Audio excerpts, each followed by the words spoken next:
আসসালামু আলাইকুম everyone, I hope সবাই অনেক ভালো আছেন। নিয়ে আসলাম আজকে অনেক দিন পর সিমের বিচি দিয়ে রুই মাছ রান্না করব। তো এখানে আমি রুই মাছের পিসগুলোকে আগে লবণ হলুদ দিয়ে ভেজে নিয়েছি। তো এখন চলে আসলাম রান্না করতে। একটা হাঁড়িতে সামান্য পরিমাণে তেল দিয়েছি এবং এখন দিয়ে দিলাম কিছু আস্ত গরম মশলা। এটা আপনারা চাইলে দিতে পারেন বা স্কিপ করতে পারেন।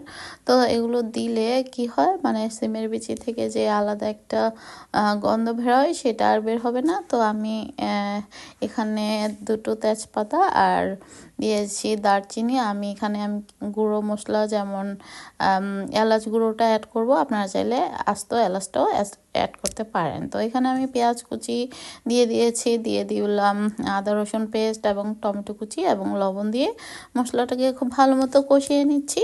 তো শুরু হয়ে গেল রোজার পরে আবার সেই খাওয়া দাওয়া রেগুলার লাইফ। তো যাই হোক, এখন কি আর করা, খাওয়া তো লাগবেই। তো এখন আমি মশলাটাকে একটু কষিয়ে নিয়ে দিয়ে দিলাম শুকনো গুঁড়ো মশলাগুলো। তো এই তো এখানে আমি হলুদ গুঁড়ো, মরিচ গুঁড়ো, ধনে গুঁড়ো, জিরা গুঁড়ো, কারি পাউডার এবং পাপরিকা গুঁড়োও দিয়েছি কালারটা সুন্দর করার জন্য। আপনারা চাইলে যে কোনো মশলা এখানে একটা হোক বা দুটো হোক স্কিপ করতে পারেন, কোনো সমস্যা নেই। তো আমার বাসায় যেহেতু আছে এগুলো আমি অ্যাড করেছি। তো যাই হোক, দেখতে সুন্দর হয় আর খেতেও খারাপ লাগে না। কালার সুন্দর হলে খেতেও দেখবেন ভালো লাগে। যাই হোক, তো এই তো মশলাটাকে বেশ ভালো মতো আমি কষিয়ে নিয়েছি একটু পানি দিয়ে। তো একটু এলাচ গুঁড়োও দিয়ে দিব, আপনারা চাইলে প্রথম দিকেও দিতে পারেন। আর দিয়ে দিলাম ধুয়ে রাখা শিমের বিচিগুলো। তো শিমের বিচিগুলো দিয়ে আমি খুব ভালো মতো এর মধ্যে নেড়ে চেড়ে মশলার সঙ্গে মিশিয়ে নিচ্ছি এবং খুবই সামান্য একটু পানি দিয়ে এটাকে অনেকক্ষণ যাবত আমি কষিয়ে নিব।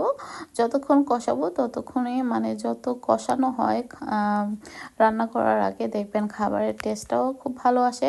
তাই তো একটু পরপর নেড়ে চেড়ে দিচ্ছি, কারণ মশলার গ্রেভিটা খুব ঘন হয়, এই পর্যায়ে পুড়ে যেতে পারে। তাই একটু পরপর নেড়ে দিয়ে চেষ্টা করবেন যাতে লেগে না যায়, সেদিকেও লক্ষ্য রাখতে হবে। তো এই তো আমার শিমের বিচিটা মোটামুটি হয়ে আসছে। তো সেই পর্যায়ে ভেজে রাখা মাছগুলো দিয়ে দিলাম। তো মাছগুলো দেওয়ার পর আমি বাকি যে উপকরণগুলো যেমন ধনেপাতা, কাঁচামরিচ, গরম পানি এবং লবণটা টেস্ট অনুযায়ী দিয়ে দেব। আর আপনারা চাইলে এখানে গরম মশলা পাউডারও সামান্য একটু অ্যাড করতে পারেন। সেটা দিলেও কিন্তু শিমের বিচি থেকে যে আলাদা একটা স্মেল বের হয় সেটা কিন্তু আর আসবে না বা গন্ধ। তো এই তো আমি পানিটা কিন্তু খুব বেশি রাখছি না, আমার ঝোলটা একটু ঘন ঘন টাইপের হলেই ভালো লাগে শিমের বিচি। তো দেখতে পাচ্ছেন কালারটাও খুব সুন্দর আসছে। তো আপনারা যদি ভালো লেগে থাকে আমার এই রেসিপিটা বাসায় অবশ্যই একবার হলেও ট্রাই করে দেখবেন। তো আমার কাছে তো ভালোই লেগেছে আর আমার হাজব্যান্ডের কাছেও খুব ভালো লেগেছে।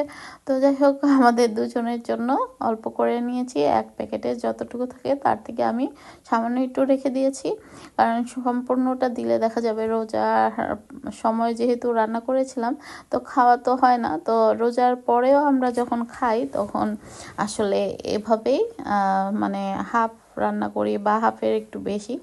তো তারপরেও 2 দিন 3 দিন চলে যায়। তো যাই হোক, আপনারা পরিবারের সদস্য অনুযায়ী সেভাবে রান্না করে নেবেন।